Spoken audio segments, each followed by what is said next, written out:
In this lesson, we will learn how to write a formula for a compound through an example. The first example, each molecule of a compound that is used in the formation of acid rain contains one atom of sulfur and two atoms of oxygen. So we can conclude that the compound consists of one sulfur atom and two oxygen atoms. The first thing to do is to refer to the periodic table to check the symbols of sulfur and oxygen. So this is the periodic table, and in this column you can see sulfur and it has the symbol S, and oxygen and it has the symbol O.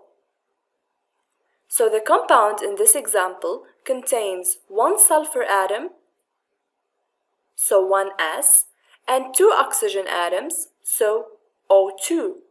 What do we mean by SO2? S is the symbol of sulfur. In the lower right corner of the symbol, we write how many atoms we have, and since there's only one sulfur atom, then in this case, nothing is written. O is the symbol of oxygen, and we have two oxygen atoms, so this 2 in the lower right corner of O means that there are two oxygen atoms in this compound. SO2 is the formula of the compound used in the formation of acid rain. Let's work out another example.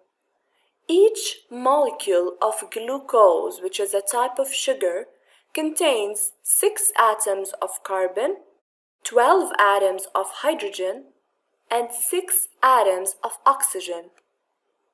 The symbol of carbon is C, the symbol of hydrogen is H, and the symbol of oxygen is O. So there are 6 carbon atoms, so we write C6, 12 hydrogen atoms, so H12, and 6 oxygen atoms, so O6. CHO are the symbols of carbon, hydrogen, and oxygen respectively. C is the symbol of carbon, H is the symbol of hydrogen, and O is the symbol of oxygen. Sub 6 means that there are 6 atoms of carbon. Sub 12 means that there are 12 hydrogen atoms.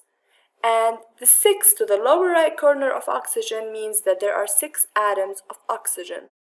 This is the formula of glucose. It's an important type of sugar. It has 6 carbon atoms, 12 hydrogen atoms, and 6 oxygen atoms.